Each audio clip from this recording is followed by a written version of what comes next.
কখন তোকে ডেকে দিয়ে গেছি, এখনো উঠিসনি? আর কি অবস্থা করে রেখেছিস রুমটার? এভাবে অগোছালো রাখিস কেন? একটু গুছিয়ে রাখতেই তো পারিস। বাবা, মনেই হচ্ছে না এটা কোনো মেয়ের রুম। আর কতক্ষণ ঘুমাবি? তুই কি যাবি না নাকি? দেখ ঘড়িতে কটা বাজতে চললো, আজ 12টা বেজে গিয়েছে। আরে ওঠ, আর একটু ঘুমাতে দাও না মাম্মা, কেন ডিস্টার্ব করছো? আর 5 মিনিট পরেই আমি উঠে যাব। তোর মাথায় সব বুদ্ধিগুলো গেছে, বোঝাই যাচ্ছে। আর তোর কি একটুও মনে নেই আজকে আসতে চলেছে? জেনি আর ইয়োনো তো কখন রেডি হয়ে গেছে, আর তোর তো রেডি হওয়ার কি, ফ্রেশ হওয়ারই নাম নেই। ভুলে গেছিস আজকে আসছে? যাবি না এয়ারপোর্টে? এয়ারপোর্টের নাম শোনা মাত্রই তে সজাগ হয়ে খাটে বসে পড়ল, চুপ হয়ে গেল। নিস্তব্ধতার মাঝখানে কোথায় হারিয়ে গেল। জিন একটা ঝাঁকুনি দেওয়া মাত্রই তে তাড়াতাড়ি বিছানা থেকে নেমে জিনকে বলল, ঠিক বলেছ, একদমই দেরি হয়ে গেছে, বাট এয়ারপোর্টে আমি যেতে পারবো না, কজ আমার একটা ইম্পর্টেন্ট ক্লাস আছে আর আমাকে ওখানে যেতেই হবে। যদি জয়েন না করতে পারি তাহলে খুব ক্ষতি হয়ে যাবে এডুকেশনের দিক থেকে। আই হোপ তুমি ম্যানেজ করে নেবে, তাই না মাম্মা? ম্যানেজ করে নেব মানে? তুই এয়ারপোর্টে যাবি না সেটা তুই আমাকে কাল বলিসনি। আমি যখন তোকে বললাম খাট টেবিলে, তখন তো তুই সবার মতো করে মাথায় নাড়লি। আর তোর কলেজ কবে থেকে ডেতে শুরু হলো রে? তুই তো মর্নিংয়ে পড়তিস, আর এখন তুই কলেজে যাবি? আজ তো বলেছিলিস কলেজ নেই, ছুটি। ওফ, তোমার সারাদিন এত কথা বলো, আমি ভুলেই গেছি তোমাকে জানানো। এর জন্যই আমার মনে ছিল না, কি করবো বলো। আর ডেতে হয়েছে মর্নিং হয়েছে তো কি হয়েছে, ডেতেও মাঝে মাঝে কলেজ থাকে।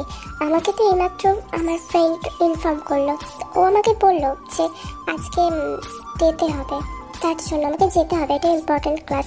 তুমি কিছু মাইন্ড করো না, আমি ফ্রেশ হয়ে আসছি 5 মিনিটের মধ্যে। তুমি তাড়াতাড়ি আমার ব্রেকফাস্টটা রেডি করে দাও।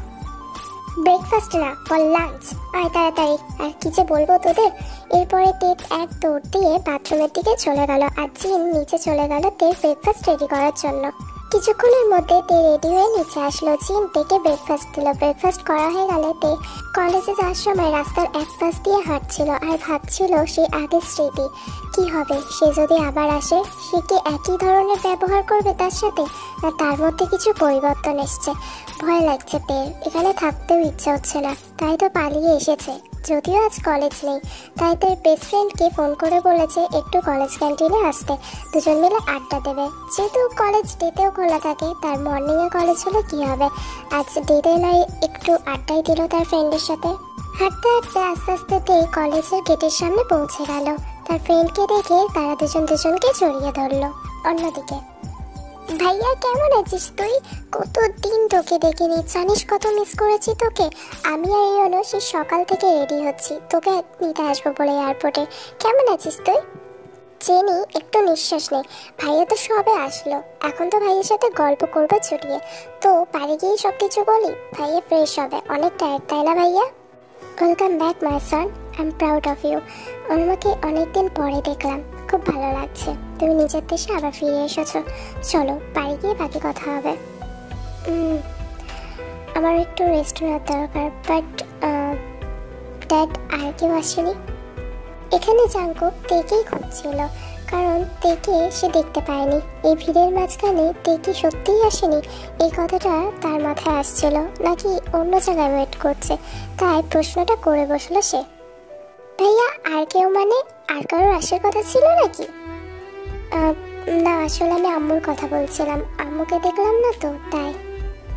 ও আম্মু, আম্মু তো কাজে ব্যস্ত রয়েছে, আর তোমার পছন্দের রান্না করছে, তার জন্য আসতে পারিনি। তুমি চলো, আম্মু তোমাকে দেখার জন্য অনেক এক্সাইটেড, কজ তুমি এত বছর পর আবার বেশি ফিরলে। গাড়ি চলতে থাকে নিজের গতিতে। জাঙ্কুক জানালার দিকে মুখ করে আছে। ড্রাইভিং সিটের পাশে অর্থাৎ ফ্রন্ট সিটে জাঙ্কুক বসে আছে। অন্যদিকে তাকিয়ে জাঙ্কুক ভাবতে থাকে 5 বছর আগে ঘটে যাওয়া সেই ঘটনাগুলোর কথা। আমি বুঝতে পারছি না তুই এইটুকু বিষয় নিয়ে এতটা রিয়াক্ট কেন করছিস রে? ছেলেটার দোষ ছিল বলে আমাদের ঝামেলাটা হয়েছে, আর আমি ওকে মেরেছি। তোর এত রাগ করার কথা তো আমি বুঝলাম না। কে হয় ছেলেটা তোর? ভাইয়া তোমাকে কতবার বোঝাবো, ও জাস্ট আমার একটা ফ্রেন্ড হয়। ও জাস্ট আমার সাথে আসছিল যাতে আমার রাস্তায় কোনো অসুবিধা না হয়, কারণ কেউ আমাকে নিতে চায়নি। ও আমাকে শুধু পৌঁছে দেওয়ার জন্যই আমাদের বাড়ি পর্যন্ত এসেছিল। তুমি এটাকে এতটা ওভার রিয়েক্ট কেন করছো? জাস্ট একটা ফ্রেন্ড, ও আমার আর এর থেকে বেশি কিছুই না। ফার্স্ট অফ অল আমি তোর ভাইয়া না, সো আমাকে ভাইয়া বলে ডাকার তোর কোনো প্রয়োজন নেই। অ্যান্ড আমি যেটা করেছি ঠিক করেছি। তোকে নিয়ে আসার মতো অনেক কেউ ছিল, চাইলে তুই ইনফর্ম করতে পারতিস, কল করতে পারতিস বাড়ির কারোর নাম্বারে, কিন্তু তুই সেটা করিসনি। তুই অন্য পদক্ষেপ নিলে আমাকে তো তাই করতে হবে। আর আমি এর আগেও তোকে অনেকবার সতর্ক করেছি ছেলেদের থেকে দূরে থাকতে, তুই আমার কথা মানিসনি। সো ছেলেটা এটা ডিজার্ভ করতো। আমি বুঝতে পারছি না তাই বলে তুমি ওকে মারবে কেন? দেখতে পাচ্ছিল ওর কতটা ব্লিডিং হচ্ছিল। এখন ওর অবস্থাটাও আমি জানি না, ওর কি হয়েছে আমি জানি না। আই সি, ছেলেটার প্রতি তোর একটু বেশি দরদ দেখছে না তে? ছেলেটা যাই হয়ে যাক, তুই কান্না করবি কেন? আরে সিরিয়াস ভাইয়া, এই মোমেন্টে দাঁড়িয়ে তুমি এখন আমাকে সন্দেহ করছো? ওকে হসপিটালে অ্যাডমিট করা হয়েছে, তুমি ওর কি অবস্থা করেছো সেটা আমি আর তুমি ছাড়া আর কেউ জানে না। তারপরে তুমি এখনো আমাকে এই কথাগুলো বলছো? আর আমি তো বললাম ও আমার ফ্রেন্ড হয়, তো as a like a friend আমি ওর চিন্তা করবো না? না, করবি না, সেই অধিকারটা আমি তোকে দিইনি। সো চুপচাপ থাক, নাহলে এর থেকেও খারাপ কিছু হতে পারে। হিতের বিপরীত করিস নাতে, তাহলে ফলটা তুইও ভালো পাবি না। আমি তো জানি তোমার সাথে কথা বলাটাই বেকার। তুমি তো নিজের জেদকেই বেশি পছন্দ করো, নিজের অ্যাটিটিউড জেদগুলোর জন্যই আজ তোমার এই অবস্থা। তুমি আমার চোখের সামনে এসো না, আমি তোমাকে সহ্য করতে পারছি না, প্লিজ এখান থেকে যাও। ঠিক আছে, একটা অন্য ছেলের জন্য তুই আমার মুখের উপর দরজা বন্ধ করলি, তোতে এর ফল কতটা খারাপ হবে সেটা তুই আজকে টিভি নিউজেই দেখতে পাবি। জিন থেকে খবর দেয় তার ফ্রেন্ড টিভিতে দেখাচ্ছে। তে তাড়াতাড়ি দৌড়ে যখন নিচের রুম থেকে এসে হল রুমে বসলো, তখন সে দেখে অবাক হয়ে গেল হসপিটালের মধ্যে কেউ তার ফ্রেন্ডকে নাকি মেরে ফেলেছে। কিন্তু সে কে, কোথা থেকে এসেছে জানা যায়নি। এমনকি সেই টাইমে সিসিটিভি ফুটেজও ডিলিট হয়ে গেছে। তার খুব খারাপ লাগছে নিজের ফ্রেন্ডের জন্য, নিজেকে সামলাতে পারছে না, খুব কান্না করছে সে। চিন্তাকে অনেক সামলানোর চেষ্টা করছে, তাও পারছে না। জেনিও তাকে বোঝাচ্ছে। তার ফ্রেন্ডের এই অবস্থা দেখে তার সত্যিই খুব খারাপ লাগছে। অ্যাজ এ ক্লোজ ফ্রেন্ড তার তো কষ্ট হওয়াটাই স্বাভাবিক। তে সেই সন্ধ্যে থেকে কিছুই খায়নি, চিন্তাকে জোর করলো না, ভাবলো পরে মেয়েটি ঠিক খেয়ে নেবে, আগে ওকে বুঝতে হবে। যেহেতু তার একটা ফ্রেন্ড চলে গেছে তাই দুঃখ হওয়াটাও স্বাভাবিক। সে নিজের রুমে লাইট অফ করে বসেছিল, আর টিম টিম লাইট চলছিল, পুরো অন্ধকার না, আবছা আবছা আলোয় তের মুখটা দেখা যাচ্ছিল। খুব কান্না করার কারণে তার চোখ মুখ ফুলে গেছে। জাংকুক একটা প্লেটে খাবার নিয়ে তের রুমে প্রবেশ করলো। তের সামনে গিয়ে খাবারের প্লেটটা রেখে দিল টেবিলের ওপরে, আর তের পাশে গিয়ে বসলো। তারপর বলল, শুনলাম তুই কিছু খাসনি, কি হয়েছে তোর? সব কিছু জেনেও না জানার ভান করছো তুমি? তুমিই করেছো না এরকম? আমার মন বলছে তুমিই করতে পারো। তোমার মতো জঘন্য মানুষ তো আর কেউ হতে পারে না, তাই না? কি বলছিস তুই এসবতে? আমি কি করেছি? কি করেছো মানে? তুমি এখন আমাকে সত্যি এটা জিজ্ঞাসা করছো তুমি কি করেছো? তুমি নিজেও জানো না তুমি কি করেছো? ওয়াও, এটাই আমার দেখার বাকি ছিল। ও জাস্ট আমার একটা ফ্রেন্ড ছিল, আর তুমি ওকে নৃশংসভাবে হত্যা করেছো। এটা কেউ না জানুক, আমি জানি। আর সিরিয়াস, আমি এটা কেন করতে যাব? আর আমি তোর মুখেই শুনলাম ছেলেটা এভাবে মারা গেছে, আর তারপর মা নিচেও বলেছে। বাট মারা গেছে ভালোই হয়েছে, আমাদের মধ্যে থেকে একটা বাধা গেল। টিয়া নিজেকে কন্ট্রোল করতে পারলো না, খাবারের প্লেটটা ছুঁড়ে ফেলে দিল জাংকুকের পায়ের কাছে। কারণ জাংকুক তার নয় তাই বলে যাচ্ছে তের সামনে, আর ফ্রেন্ড হয় সে তের, কীভাবেই বা শুনবে সেই কড়া কড়া কথাগুলো। তুমি সবসময় বলো না তুমি আমার ভালো চাও, যদি সত্যি আমার ভালো চাও না তাহলে আর কোনোদিন আমার সামনে এসো না। তোমার এই মুখটা আমার দেখতে ঘেন্না হয়, আমার অস্বস্তি হয়, লজ্জা লাগে। তোমার মতো একজনের সাথে আমার পরিচয়, এটা ভাবতে আমার গাটা ঘিন ঘিন করে ওঠে। তোমাকে আমি সহ্য করতে পারছি না, প্লিজ তুমি রুম থেকে যাও, নাহলে আমি নিজেকে শেষ করে ফেলবো। আমার মাথা কাজ করছে না, প্লিজ একে রুম থেকে যাও। কি রে জাঙ্কু, কি ভাবছিস তুই? এইভাবে হতভম্বের মতো দাঁড়িয়ে রয়েছিস? এতক্ষণ তো আম্মুকে দেখবো বলেই যাচ্ছিলিস। তোর আম্মু সেই থেকে তোকে কত প্রশ্ন করছে, উত্তরই তো দিচ্ছিস না তুই। কিছু না। আম্মু কেমন আছো, ভালো আছো তুমি? নিজের ছেলেকে এত বছর দূরে রেখে কিভাবে একটা মা ভালো থাকবে জিজ্ঞাসা করতে পারলি তুই? সেভাবে তোর সাথে কথাও হতো না।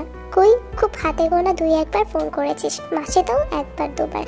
ভেবেছিলাম এইবারে তুই আসলে তোর উপর রাগ দেখাবো, রাগ করে থাকবো তোর সাথে, কিন্তু আমি তো মা, আমি তো আর পারি না। চল হাত মুখ দিয়ে ফ্রেশ হয়ে নে, আমি নাস্তা দিচ্ছি। অন্যদিকে তে তার ফ্রেন্ডের সাথে কথা বলছিল আর তার প্রবলেমগুলো শেয়ার করছিল। আমি জানি না সে পাল্টেছে নাকি রে। আমার খুব ভয় লাগছে ভাইয়ের সামনে যেতে, কারণ আমি সেদিন ভাইয়াকে নিজের অজান্তেই সন্দেহ করে ফেলেছিলাম। কেনই বা ভাইয়া ওরকম কাজ করবে বল?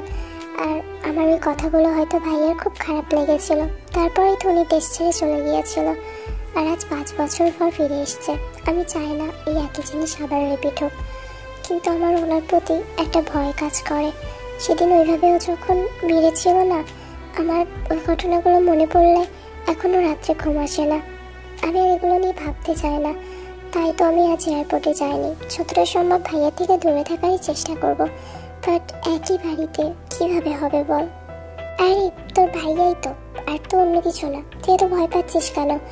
আর রিল্যাক্স হ দোস্ত, এইভাবে ভয় পাওয়ার কিছুই হয়নি। তুই মাথা ঠান্ডা রাখ, দেখ সব কিছুই ভালো লাগবে। কারণ তুই একটু বেশি ভয় পাচ্ছিস, যার কারণে ঘাবড়ে গেছিস। তুই বাড়ি যা, ভাইয়াই তো হয়, মেরে তো আর ফেলবে না তোকে। I think so. সেও সব কিছু ভুলে গিয়ে এখন অনেকটা এগিয়ে গেছে। সময় তো অনেক দিন পাল্টে গেছে না, 5 বছর তো আর কম দিন না। যাই হোক, আমি রিল্যাক্সে আছি। আর ভাইয়া মানে চাঙ্কুক আমার নিজের ভাই না, কারণ ওর বাবা মা আমাকে অ্যাডপ্ট করেছিল।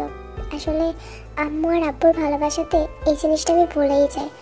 এটা আমি পরে জানতে পেরেছিলাম, আম্মু আমাকে জানিয়েছিল। যতই হোক আমার তো জানা দরকার। আমি আমার পাপার বেস্ট ফ্রেন্ডের মেয়ে ছিলাম। বাই দ্য ওয়ে, এসব নিয়ে আমি আর ভাবি না। তবে ভাইয়ার দিকটা তুই ঠিকই বলেছিস, অনেক দিনই তো হয়ে গেছে। আর সে তো ভাইয়া, আমাকে আর ভুল বুঝবে না। সেদিন রাগের বসে মেরে দিয়েছিল, আর কি হবে। কিন্তু ওই মার্ডারটা আমার ভাইয়াকে ওইভাবে বলা উচিত হয়নি। যদি কোনো সময় পেয়ে থাকি সরি বলে দেবো। ঠিক আছে দোস্ত, আমি আসছি। একদম রিল্যাক্স থাক, আর বাসায় পৌঁছে আমাকে একটা কল দিস। আমিও গেলাম রে। কলিং বেলে প্রেস করা মাত্র একজন স্টাফ এসে দরজা খুলে দিল। দেখলো কেউই নেই লিভিং রুমে। তে একটা হালকা নিঃশ্বাস নিল। নেওয়ার পরে সে নিজের রুমে চলে গেল। রুমে যাওয়া মাত্রই তে অবাক হয়ে গেল, কারণ সে দরজা খুলেই দেখলো চাঙ্কুক তার রুমে অর্থাৎ তার বেডে বসে আছে। চলে এসেছিস তুই? এতক্ষণ তোর জন্যই আমি ওয়েট করছিলাম। এনে, এটা তোর জন্য এনেছি, দেখ পছন্দ হয়েছে। ভাইয়া তুমি কেমন আছো? ভাইয়া ভালোই আছি, নাহলে আর এত দূর থেকে আসতে পারি? বাই দ্য ওয়ে, তুই এয়ারপোর্টে গেলি না আমাকে নিতে? আসলে আজ একটা ইম্পর্টেন্ট ক্লাস ছিল তো মিস করতে চাইনি, এই কারণেই। ও মানে আমার থেকেও বেশি ভ্যালুয়েবল ওই ক্লাসটা। যাই হোক, এক্সকিউজ দিতে হবে না। তো যাওয়ার ইচ্ছা ছিল না বলতেই পারতিস। খুলে দেখ পছন্দ হয়েছে নাকি গিফট। তুমি যখন দিয়েছো আমার কেন পছন্দ হবে না? নিশ্চয়ই পছন্দ হয়েছে, খুব ভালো হয়েছে এটা। ভালো, তোর পছন্দ হয়েছে। ঠিক আছে, তুই রেস্ট নে, ফ্রেশ হয়ে নে, আমি গেলাম। ভাইয়া তুমি তুমি এখানে কতদিনের জন্য এসেছো? তে এটা আমার নিজের বাড়ি, সারা জীবনের জন্যই এসেছি। আর আমি আর কোথাও যেতে চাই না, কারণ সবার মতো তো আমার আম্মু আমাকে ঘেন্না করে না, সো আমার আম্মু কষ্ট পায়। তাই আম্মুর কথা ভেবে আমি ঠিক করেছি যা দরকার, যা বিজনেসের কাজ সব এখানেই স্টার্ট করব। আমার আর ওখানে যাওয়ার কোনো দরকার নেই। না না ভাইয়া, তুমি ভুল ভাবলে। আমি কথাটা সেইভাবে বলতে চাইনি। আমি জানি তুই কি বলতে চাস আর বলতে চাস না, তোর কথাবার্তা শুনেই বোঝা যায় সেগুলো। তুই যে এখন আমার সাথে কথা বলতে বিরক্ত ফিল করছিস, ইনফ্যাক্ট আমার এখানে থাকাটাও তোর বিরক্তির কারণ, এগুলো সবই আমি বুঝতে পারছি। বাট কি করা যাবে বল, আম্মু না চাইলে আমি এখানে থাকতামও না। তে কিছু বলতে যাবে, কিন্তু চাঙ্কুক উপাস থেকে দরজা দিয়ে সেখান থেকে চলে গেল। তের মুডটা আরও খারাপ হয়ে গেল, কারণ সে চাঙ্কুককে সেইভাবে সত্যি কথাটা বলতে চায়নি। ক্যাজুয়ালি জিজ্ঞাসা করতে গিয়ে চাঙ্কুক এতটা খারাপ মাইন্ডে নেবে সে ভাবতেও পারেনি। চাঙ্কুকের দেওয়া গিফটটা তের খুব পছন্দ হয়েছে। সত্যি গিফটটা অপরূপ সুন্দর। সে সেটা খুব সুন্দর করে নিজের কাছে যত্ন করে রেখে দিল। কিছুক্ষণ পর তে ফ্রেশ হয়ে নিয়ে একটু নিচে গেল গার্ডেনে, ঘোরাঘুরি করছে আর ভাবছে চাঙ্কুকের এই পরিবর্তনের কথাগুলোই। কারণ চাঙ্কুক এতটা চেঞ্জ হবে তে সেটা ভাবতেও পারেনি, তার ভেবেই ভালো লাগছে। সত্যি ভাইয়াকে নিয়ে সেসব ধারণা করছিলাম সেগুলো একদমই পাল্টে দিল ভাইয়া। এতটা চেঞ্জ হয়ে গেছে সে, আর আমি সমকা তাকে কষ্ট দিয়ে ফেললাম। সুযোগ পেলে ভাইয়াকে দু কারণে সরি বলে নেব, সেদিন ওইভাবে বলার জন্য আর আজকে এরকমভাবে বলার জন্য। আমি যে কখন কি বলি নিজেও জানি না, কতটা কষ্ট দিয়ে ফেললাম ভাইয়াকে। সত্যি ভাইয়া এত চেঞ্জ হয়ে গেছে, আমার তো বিশ্বাসই হচ্ছে না। আগের মতো সবকিছু যেন ঠিক হয়ে যায়। তুমি দেখো আল্লাহ, আমার ভাইয়া যেন আবার আগের মতো হয়ে যায়। সে ভাইয়াটা সুইট ছিল, ভালো ছিল, আমার সাথে সব সময় ভালোভাবে ব্যবহার করতো। এরকম টেবিল আর রাগি মার্কানা, সে এতটা খারাপ বদমেজাজি একটা বাজে। একটা গাছের আড়াল থেকে এইসব কথা শুনে কেউ একজন নিঃশব্দে হাসলো। তে, আজ তো সানডে, ফ্রি আছিস তুই? ফ্রি তো আছি, কিন্তু কিছু বলবে তুমি? ভাবলাম তোকে নিয়ে ঘুরতে যাব, অনেকদিন তো এখানে আসা হয় না, একটু ঘুরে আসি। আর আমার ফ্রেন্ডরাও একটা পার্টি রেখেছে, তো তুই যদি ফ্রি থাকিস আমার সাথে যেতে পারবি? আসলে আমার একটু পড়ার ব্যাপারে কাজ ছিল, অ্যাসাইনমেন্ট বাকি ছিল তো, তাই ভাইয়া সবসময় বলি না, এক্সকিউজ দিবি না। তুই যদি যেতে না চাস বলে দে আমাকে, কারণ তুই আমার সাথে কমফোর্টেবল ফিল করিস না, আনকমফোর্টেবল ফিল করিস, রাইট? ঠিক আছে, তোকে যেতে হবে না, আমি একাই যাব। না না, তুমি রাগ করছো কেন ভাইয়া? আচ্ছা ঠিক আছে, আমি যাব। আর কমফোর্টেবল ফিল করি না কে বলেছে? আমি তো জাস্ট অ্যাসাইনমেন্টের জন্য বললাম, আমি রাত জেগে করে নেব, কোনো ব্যাপার না। আমি রেডি হয়ে নিচ্ছি, চলো। ঠিক আছে, আমি রেডি হয়ে নিচে ওয়েট করছি, তুই তাড়াতাড়ি আয়। এরপরে তিয়ার জেকে বেরিয়ে গেল পার্টির উদ্দেশ্যে। সেখানে গিয়ে খুব জেন্টালভাবেই জেকে তের সাথে কথা বলেছে আর তার বন্ধুদের সাথে পরিচয় করিয়ে দিয়েছে। তের এই জাঙ্কুকের ব্যবহারটা খুব ভালো লাগলো। গাড়িতে আসার সময় জাঙ্কুকের সাথে সে অনেক গল্প করেছে, কিন্তু তাদের মধ্যে কোনো খারাপ সম্পর্ক বা খারাপ ইঙ্গিতের মধ্যে জাঙ্কুক তাকে কিছুই দিইনি। বা তের যে ছেলেদের সাথে কথা বলেছে, জাঙ্কুক আগের মতো ওভার রিঅ্যাক্টও করেনি, ভালোভাবেই সেই জিনিসগুলোকে নিয়েছে। সত্যি জাঙ্কুক এতটা চেঞ্জ হয়ে গিয়েছে, তের যেন বিশ্বাসই হচ্ছে না। জানিস, আমি যা ভাইয়াকে নিয়ে ভাবতাম সেগুলো সব মিথ্যে প্রমাণিত হয়েছে। ভাইয়ার আগের মতো নেই, অনেক চেঞ্জ হয়ে গেছে সে। আমি তোকে বলেছিলাম না, তুই খামোকাই চিন্তা করছিস। কবে সেই 5 বছর আগে ঘটে যাওয়া সেই ঘটনা, এসব নিয়ে আর ভাবিস না। জীবনটা থেমে থাকে না, এগিয়ে যেতে শেখ, এগুলো ভুলে যাবি। এখন চল, কলেজে লেট হয়ে গেছে, তাড়াতাড়ি চল, নাহলে সেই স্যারের কাছে আবার বকা খেতে হবে। ঠিক বলেছিস তুই, জীবনটা একদমই থেমে থাকে না। সেটা চলচন্দ্র প্রমাণ ওই আমার জল্লাদ ভাইটা একদম ভালো হয়ে গেছে। ঠিক আছে, এখন চেঞ্জ হয়ে গেছে তো কি হয়েছে? আর আমি ভাইয়াকে সরি বলে দিয়েছি, আমার ওই ব্যবহারগুলো করা উচিত হয়নি বলে। চল এখন ক্লাসে যাই। দেখতে দেখতে একটা সপ্তাহ পেরিয়ে যায়। জেগে দেশে এসেছে। তে একদিন টিউশন থেকে বাড়ি ফিরছিল, ঠিক তখনই কেউ যেন প্রফনযুক্ত একটা হ্যান্ডচেক তের নাকের সাথে চেপে ধরলো। তে মুহূর্তের মধ্যে অজ্ঞান হয়ে গেল। অজ্ঞান হওয়ার আগে সে খুব ছটপট করেছে, তবে ছাড়াতে পারেনি। খুব শক্তভাবে হাত দুটো তাকে চেপে ধরেছিল। নাকের কাছে এইভাবে প্রফর্ম থাকার কারণেই অজ্ঞান হয়ে গেছে সে। কিন্তু অজ্ঞান হওয়ার আগে পর্যন্ত সে খুব লড়াই করেছে, কিন্তু কোনো ফল আসেনি তার। এরপরে কেউ যেন তার সেন্সলেস বডিটা ব্রাইডাল স্টাইলে কোলে নিয়ে গাড়ির মধ্যে রেখে দিল। তারপর গাড়িটা নিজের গতিতে কেউ ড্রাইভ করে সেখান থেকে বেরিয়ে গেল। জেকে ডিনার করছিল, তার আম্মু তার কাছে এসে বলল, কি রে, আর কিছু নিবি? না আম্মু, আর কিছু নেব না, একটু বসো না, তোমার সাথে একটা কথা বলার ছিল। বল, কি বলবি? আসলে আম্মু, 7 দিনের জন্য আমাকে একটু বাইরে থাকতে হবে, একটা কাজের সূত্রেই যেতে হচ্ছে। বিজনেসটা যেহেতু এখানে স্টার্ট করেছি, তো রিস্টার্ট করার কারণে কিছু জিনিস, ফর্মালিটি, ফাইলস আর আমার যেসব প্রজেক্ট সব তো এখানেই আনা হয়েছে।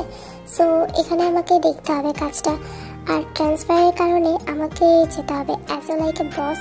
সো তুমি একটু অ্যাডজাস্ট করে নিও, 7 দিনেরই তো ব্যাপার, তারপর আবার আমি তোমার কাছে চলে আসবো।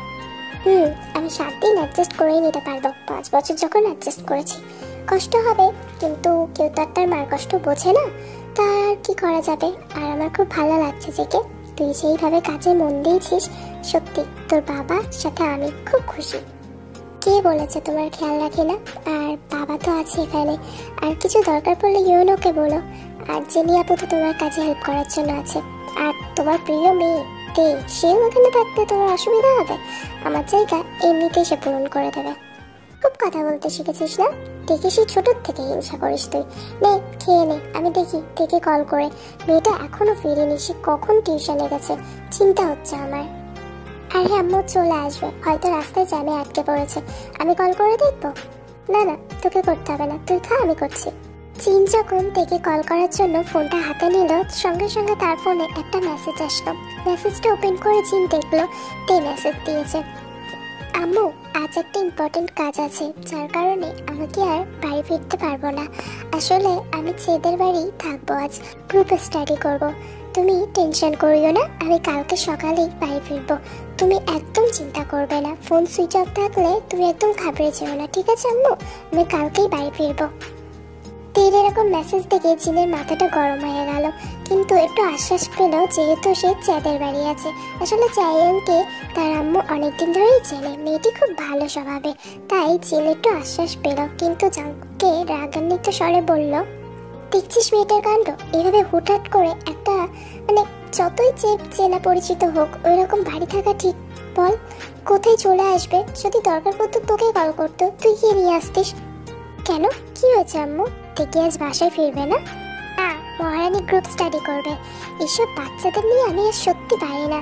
নে, তুই আমাকে খেয়ে উদ্ধার কর, আমি যাই কেউ দুটোকে ডেকে আনি। কালকেই আসলে মেয়েটাকে আচ্ছা করে ঝাড়ি দেবো। জাঙ্কুকের খুব রাগ হলো যখন সে শুনলো তে বাড়ি ফিরবে না, কিন্তু সে কোনো কথা বলল না। সে হাসি মুখে ইজিনকে বলল, ঠিক আছে আম্মু, রাগ করো না, বাচ্চা তো বুঝতে পারিনি, তুমি যাও ওদেরকে খেতে রাখো। তের চোখে পানির ঝাপটা পড়া মাত্রই তে আস্তে আস্তে মিটমিট করে চোখটা খোলা মাত্রই তার সবকিছু যেন ঝাপসা লাগে। খানিকের মধ্যেই তে সবকিছু স্পষ্ট হয়। একটা অন্ধকার রুম, না পুরোপুরি অন্ধকার না, মিটমিট করে আলো জ্বলছে, আর সামনের মুখটা তার যেন খুব পরিচিত লাগছে। কিছুক্ষণের মধ্যে তের ঘোর কাটলো, আর এই চেনা পরিচিত মুখটা আর কেউ না, জেকে তের সামনে পায়ের ওপর পা তুলে একটা চেয়ারে বসে আছে আর ডেভিল মার্কা হাসি দিচ্ছে। তের যেন বুঝতে বাকি থাকলো না এই কাজটা কে করতে পারে। জাঙ্কুকের এই হাসি তার সব প্রশ্নের উত্তর দিয়ে দিচ্ছে। তে যখনই উঠতে যাবে সেখান থেকে সে অনুভব করলো কিছুর সাথে আটকা পড়েছে। সে নিচের দিকে তাকিয়ে দেখলো পুরো চেয়ারের সাথে তাকে শক্তভাবে বাঁধা রয়েছে, চুলগুলো এলোমেলো হয়ে গিয়েছে তের। নিজের অজান্তেই তের চোখ থেকে দুপোটা পানি গড়িয়ে পড়ল। জেকে তের কাছে এসে তার চোখ মুছিয়ে দিল, তারপর বলল, নাও খেয়ে নাও, অনেকক্ষণ ধরে তুমি কিছু খাওনি তাই না সোনা? এবারে খেয়ে নাও, তুমি না খেলে আমি কিভাবে থাকবো বলো? যদিও আম্মু জোর করে খাইয়েছে, নাহলে খাওয়ার কোনো ইচ্ছা ছিল না। এখন তুমি আর আমি দুজন একসাথে আছি, সো আমি খাইয়ে দেবো নাকি তোমার হাতটা খুলে দেবো বলো? তুমি কি একা খাবে?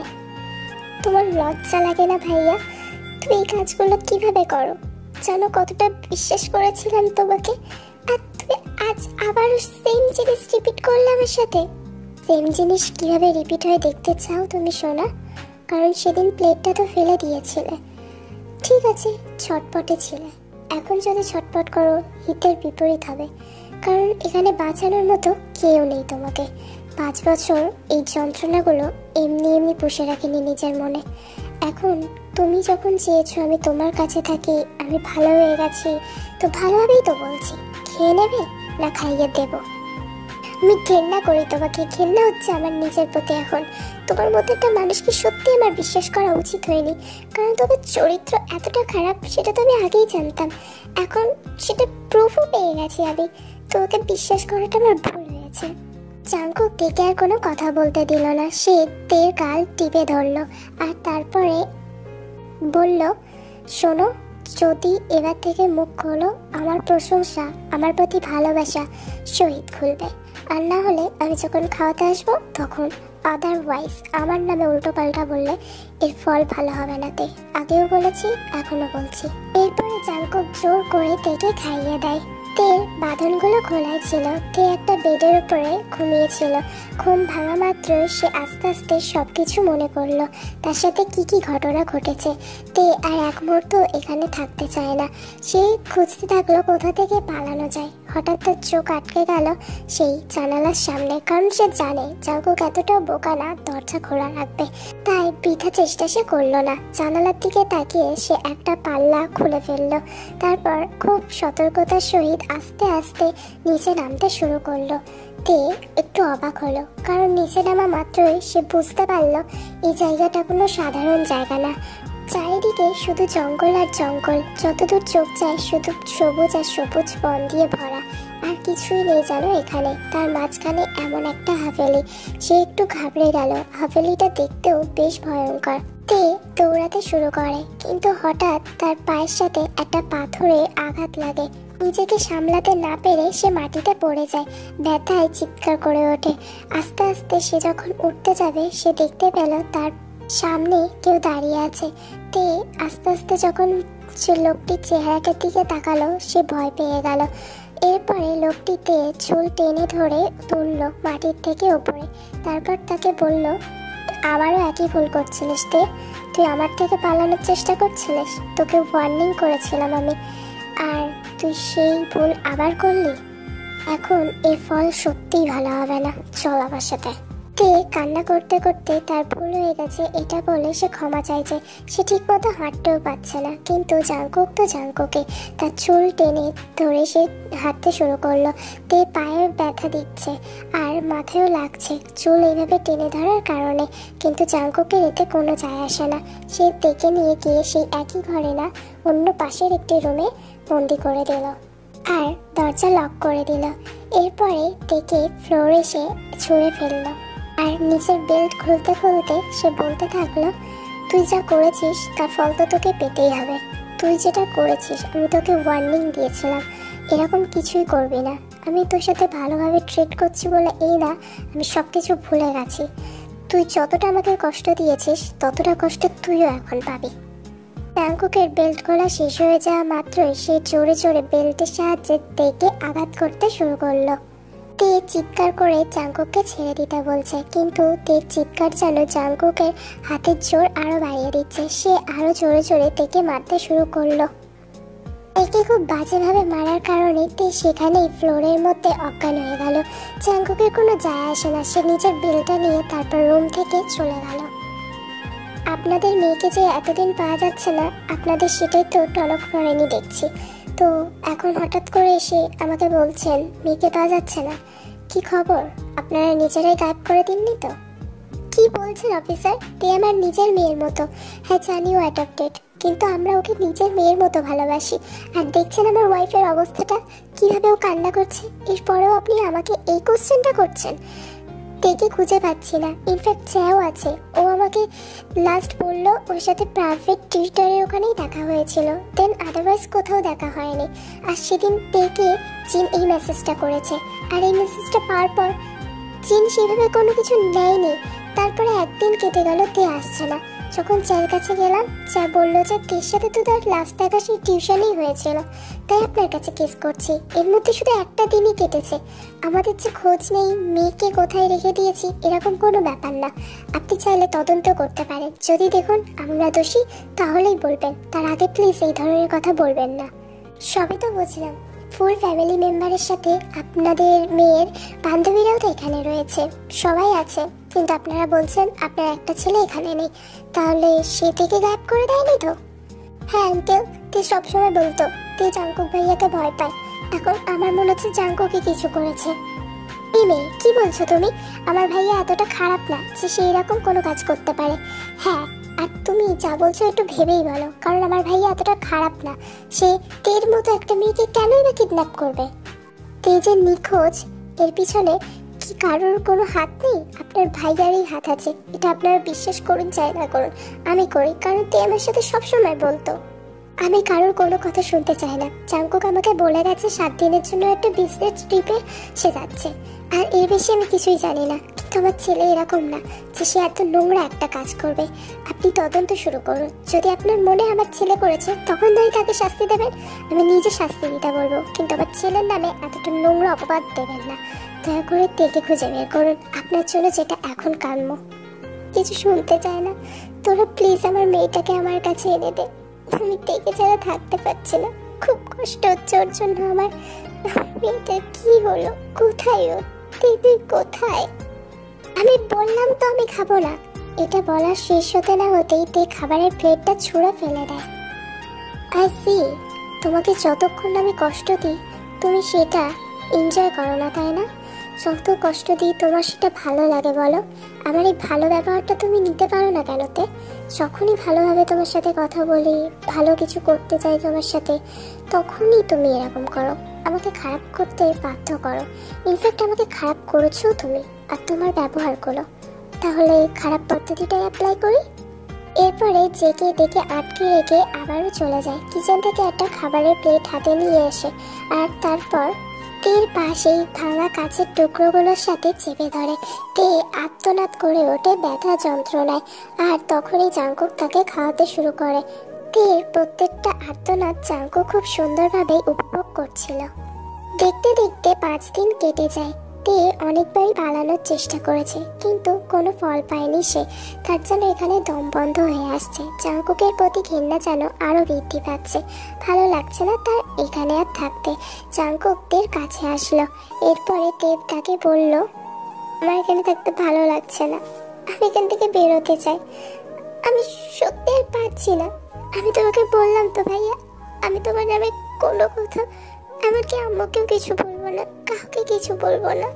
প্লিজ আমাকে যেতে দাও। আমি সত্যি বলছি, আমি তোমার নামে কোনো কথা বলবো না ওদের। কিন্তু আমি এখানে থাকতে পারছি না, আমার দম বন্ধ হয়ে আসছে। যদি মরতে হয় দুজনে একসাথে মরবো, আর যদি বাঁচতে হয় সে দুজনে একসাথে বাঁচবো। ওই জগতে গেলে তোমাকে আমার কেউ হতে দেবে না। এমনিতেও তোমাকে আমি কতটা ভালোবাসি সেটা তুমি এতদিনে বুঝতে পেরে গেছো। সো এখান থেকে পালানোর চেষ্টা তো করিও না। ইনফ্যাক্ট আমি যে তোমাকে ছেড়ে দেবো এই ভুল ধারণাটা নিয়ে আর বেঁচেও থেকো না। তুমি এখানেই থাকবে আর আমার সাথেই থাকবে, বুঝলে? আর তুমি কাউকে কিছু বলবে না। আমি তোমাকে বলতে দিলে তো তুমি বলবে, তাই না তে? এরপরে জাঙ্কুক থেকে দেয়ালের সাথে পিন করে আর তার হাত দুটো চেপে ধরে তারপর বলে, কাল আমাদের বিয়ে। আমি চাই না আমাদের মধ্যে মিথ্যে সম্পর্কটা থাকুক।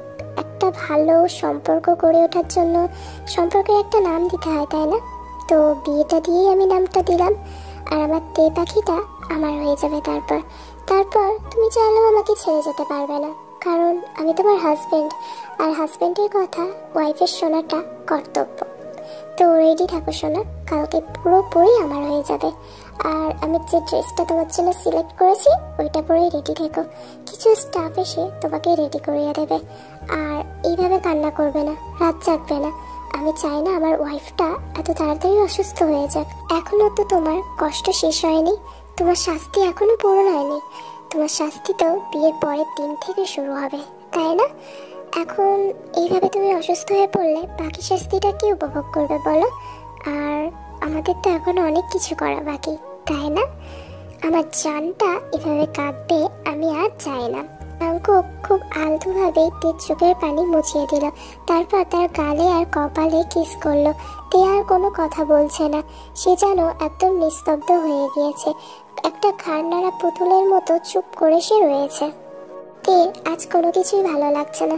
জাঙ্কুক যদিও তাকে মুক্ত করে দিয়েছে, কিন্তু আশপাশে প্রচুর স্টাফ আছে, নিচ থেকে সে পালাতে পারবে না, আর ওপরে কোনোভাবেই সম্ভব না পালানো।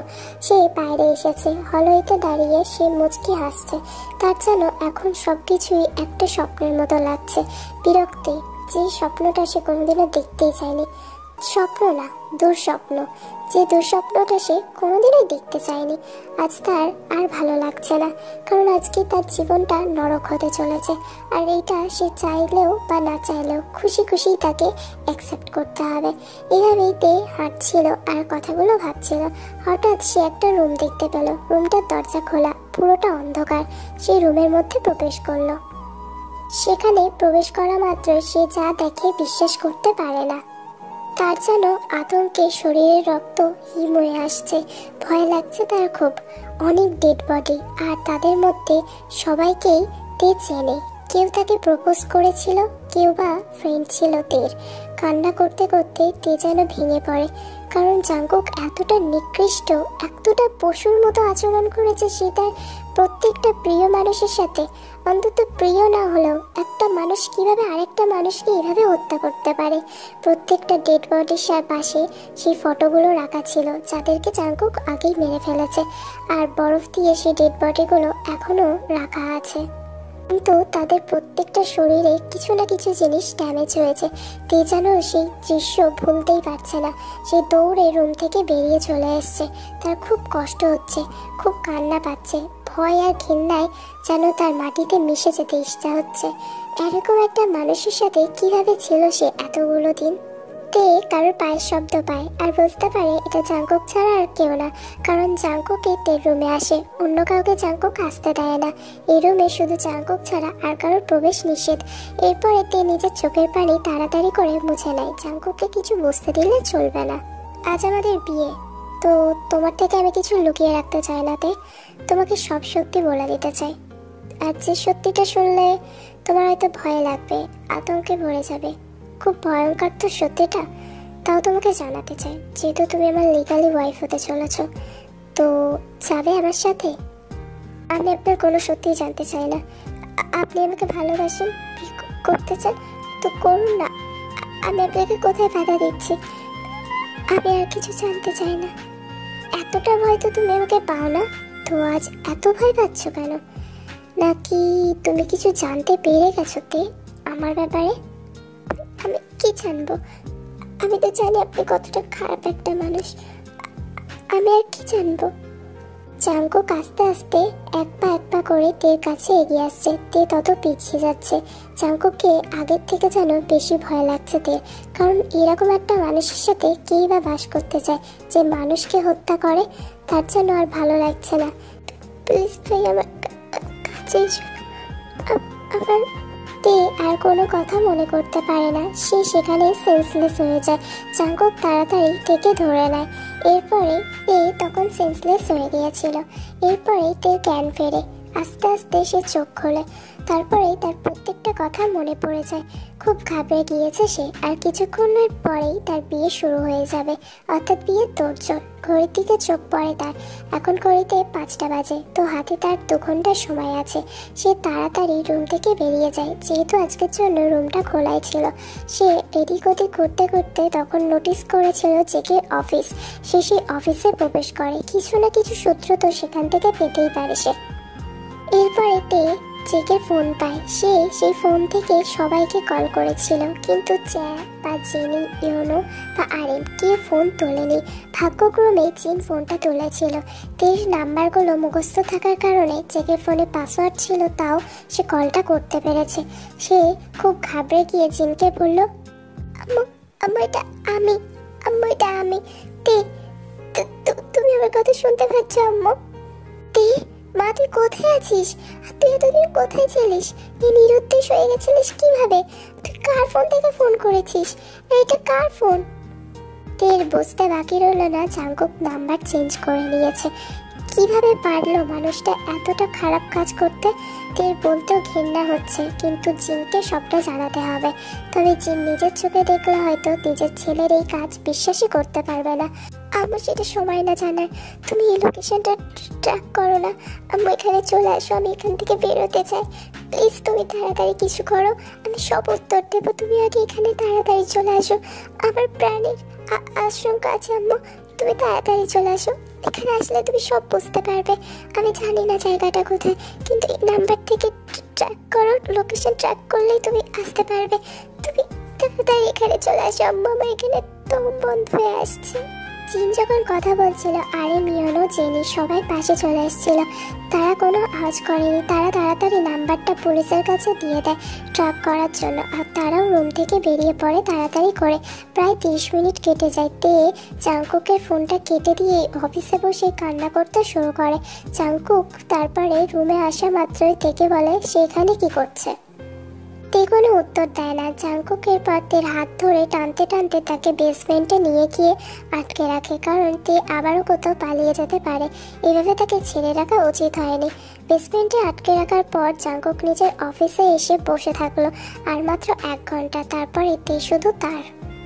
জাঙ্কুকের কি একটা মনে হতে সে নিজের ল্যাপটপটা খুলে বসলো, আর সিসিটিভি ফুটেজে সে যেটা দেখলো সেটা দেখার জন্য একদমই প্রস্তুত ছিল না সে। 1 ঘন্টা আগে তে যা করেছে সেটা দেখে তার মাথা গরম হয়ে গেল, সাথে ভয় হলো তেকে হারিয়ে ফেলার। যদি পুলিশ লোকেশনটা ট্র্যাক করে এখানে চলে আসে তাহলে কি হবে? হাজারো প্রশ্ন জেকের মাথায় ঘুরছে, এবারে কি হবে? কিন্তু তার প্রশ্ন থেকেই গেল তার মনে, উত্তর কোনো আসলো না। তার ভাবনার বিচ্ছেদ ঘটিয়ে নিচে শোরগোলের দিকে মনোযোগ দিল, অর্থাৎ নিচে খুব আওয়াজ হচ্ছে। জাঙ্কুক শব্দটিকে অনুসরণ করে নিচের দিকে নেমে আসলো সিঁড়ি দিয়ে। দেখলো তেকে তারা রেস্কিউ করে নিয়েছে, অর্থাৎ পুলিশ ফুল টিম নিয়ে এখানেই দাঁড়িয়ে রয়েছে। জাঙ্কুককে দেখে সবাই হতভম্ব হলো। এখনো তে তাদেরকে সত্যিটা জানায়নি। পুলিশ বাকিদের অ্যারেস্ট করেছে, যেখানে তারা স্টাফরা ছিল। তারা কেউ নিজেদের বসের নাম নিতে রাজি হচ্ছিল না। কিন্তু জাঙ্কুককে দেখা মাত্র সবাই অবাক হয়ে গেল। জাঙ্কুক এখানে কি করছে? মিস্টার জিয়ান জাঙ্কুক, আপনিও এখানেই আছেন দেখছি। তো ম্যাডাম, আপনি তো বলেছেন ছেলেকে খুব বিশ্বাস করেন, ছেলে কোনো ভুল করতেই পারে না, তাহলে ইনি কি করছে এখানে? আপনাদের মাথা খারাপ হয়ে গেছে? আমার ছেলে এখানে? জাঙ্কুক, এটা তো ঠিক, তুই এখানে কি করছিস? আর তোকে কি তে ফোন করেছিল? তে তোকে সব জানিয়েছে? না আম্মু, এই মানুষটাই, ওই ওই পশুটাই, এই মানুষটাই। উনি আমাকে এতদিন আটকে রেখেছিল আম্মু, আর আমাকে শারীরিকভাবে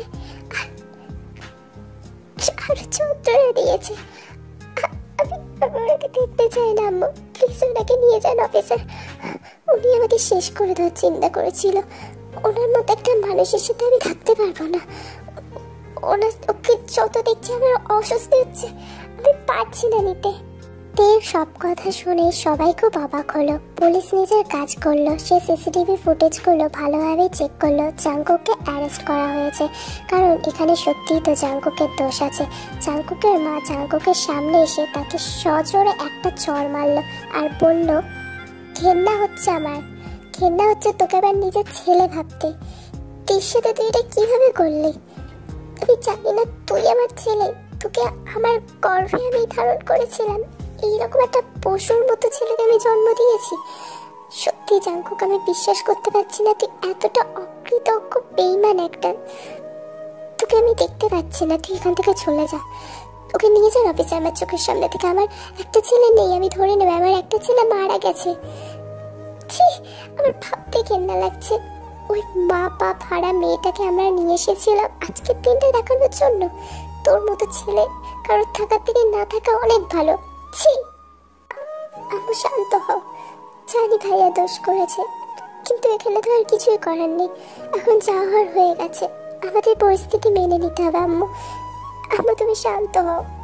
কিভাবে বলছিস তুই জেনে এগুলো? এটা তো দোষ ভাইয়ারই আছে। আর থেকে এইভাবে, এই বলে ইয়োনো যখন তের হাতের ওপর হাতটা রাখতেই যাবে, তখনই জাঙ্কুক এক ধাক্কায় সব স্টাফকে নিজের থেকে ছাড়িয়ে নিয়ে তের সামনে গিয়ে দাঁড়ালো আর ইয়োনোকে বলল, আমার তের থেকে দূরে থাকবি, নাহলে আমি কিন্তু ভুলে যাব তুই আমার ভাই। তোকে মারতেও আমার 1 সেকেন্ডও সময় লাগবে না। আমার তের থেকে দূরে থাকবি, রিমাইন্ডেড। কথাটা শেষ করতে যা দেরি হলো, কিন্তু কাজটা করতে দেরি হলো না জাঙ্কুকের। সজোরে ইয়োনোর বুকে লাথি চালিয়ে দিল জাঙ্কুক। এরপরে জাঙ্কুক তের দিকে তাকিয়ে বলল, কাজটা তুমি ঠিক করলে না ডার্লিং। আই হোপ তুমি এর ফলটা জানো। আমি খুব তাড়াতাড়ি তোমার কাছে চলে আসবো বেবি। তুমি আমাকে মিস করবে খুব, দেখো। আর এই পানিশমেন্টটা না হয় তোলাই থাক, পরে দিয়ে দেবো। তের সামনে থাকা এলোমেলো চুলগুলোকে জাঙ্কুক সরিয়ে দিয়ে তেকে ফোর্সফুল কিস করলো জাঙ্কুক। দেখতে দেখতে 3 বছর কেটে যায়। কলেজ থেকে একটা ট্রিপ দেওয়া হয়েছিল। তেও থেমে থাকেনি, তার জীবন অনেকটা এগিয়ে গিয়েছে। 3rd ইয়ারে পড়ছে সে, যার কারণে এই ফাইনাল ইয়ারে তাদের কলেজ থেকে তাদের ট্রিপ দেওয়া হয়েছিল, ফ্রি ট্যুরে নিয়ে যাওয়া হয়েছিল। ইয়োনো, জেনি, চায়াং, জিন, আরএম আরও বন্ধুরা কেউ তেকে এইটা ভাবতে দেয়নি জাঙ্কুক তার সাথে কি করেছে। 3 বছরে তে অনেকটাই পাল্টে গেছে। সবকিছু তার ভুলে যাওয়ার জন্যই ঠিক হবে। এই জন্যই তে জিন আর আরএমের অনুমতিতে এই ট্রিপটাতে এসেছে।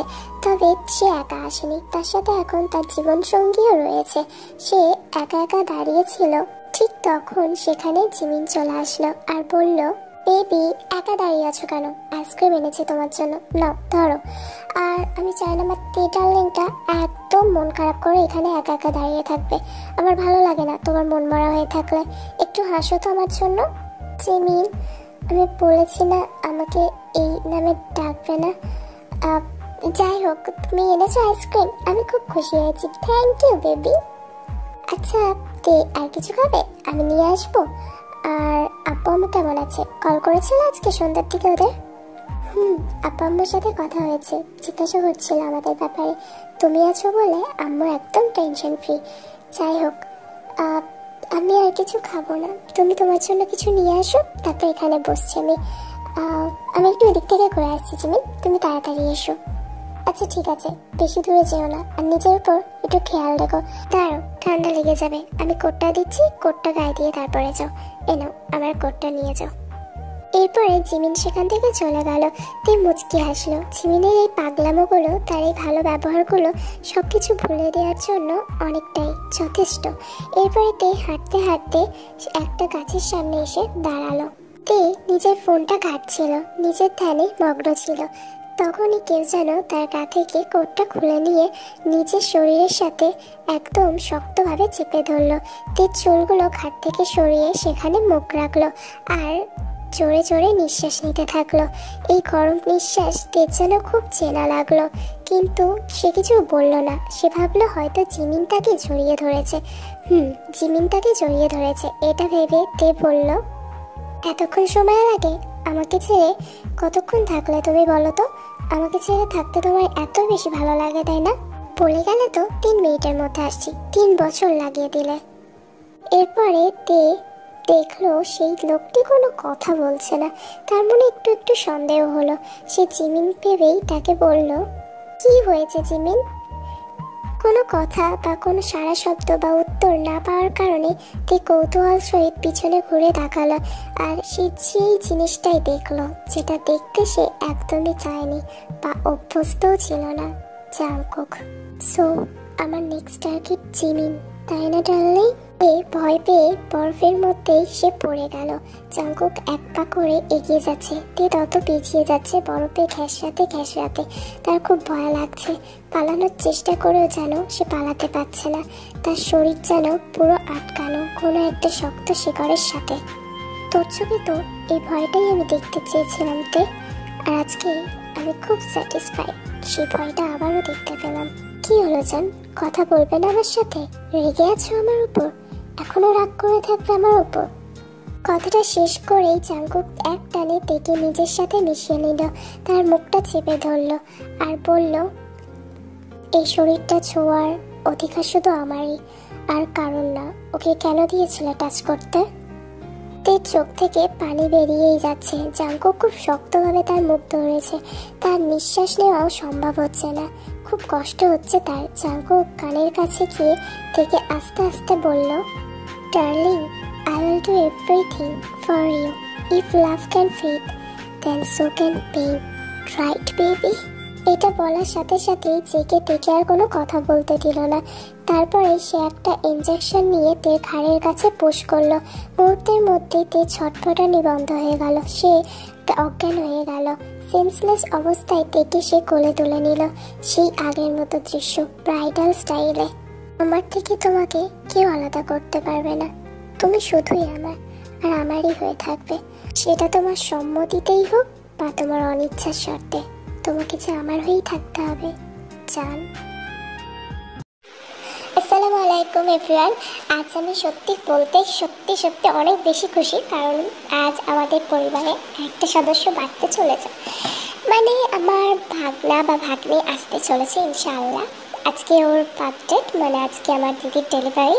তোমরা সবাই দোয়া করিও যেন ও যেই হোক, মানে ভাগনা হোক ভাগ্নি হোক যেই হোক, সে তো আল্লাহর দান, আল্লাহ দিচ্ছে। তো ইনশাআল্লাহ যেন ভালোভাবে সুস্থভাবে হয়, যেন কোনো ক্ষতি না হয়। ইনফ্যাক্ট আমার দিদিরও মানে ওর আম্মুর কোনো যেন ক্ষতি না হয়, সুস্থভাবেই যেন বাচ্চাটা হয়। আর আমি সত্যি খুব খুশি। আজকের দিনটার জন্য অনেক দিন ধরে ওয়েট করছিলাম, আর তোমাদের এই গুড নিউজটা আগেই জানাতে চেয়েছি, তো তোমাদেরকেই প্রথমে দিলাম। আমি যেহেতু তোমাদের সাথে কম বেশি অনেক কিছু শেয়ার করে থাকি, তো ভাবলাম এটা কেন শেয়ার করবো না। তো আজকের ভিডিওটার জন্য হ্যাপি এন্ডিং তো দিতেই হবে। আমার খুশির কারণেই আমি হ্যাপি এন্ডিং দিয়েছি। আর এমনিতেও আমি স্ক্রিপ্ট লেখার সময় ঠিক করে রেখেছিলাম এটা হ্যাপি এন্ডিং হবে। আলাদা তোমাদের জন্য আরও সুন্দর সুন্দর গল্প আমি দেবো। কিন্তু আমার মনটা সত্যি খুব খুশি, খুব ভালো লাগছে। ইনফ্যাক্ট আজ বৃষ্টিও হচ্ছে, তো কেন ভালো লাগবে না? বৃষ্টি আমার যা লাগে না, আশা করি সবাইরই প্রায় বৃষ্টি পছন্দ, তাই না? রোমান্টিক ওয়েদার বলো আর কষ্টের জন্য বলো, বৃষ্টি মানে সেই, মানে বৃষ্টির ব্যাপারটাই অন্যরকম। তো যাই হোক, তোমরা সবাই সুস্থ থাকো, ভালো থাকো, আর বেশি বেশি করে ওর জন্য দোয়া করিও। আর আমার ভিডিওগুলো দেখতে ভুলো না, আর আমার উপর রাগ করিও থেকো না, আমার একদম ভালো লাগে না তোমরা রেগে থাকলে। জানি অনেক কষ্ট দিই, কিন্তু ভালোবাসলে একটু কষ্ট পেতেই হয়।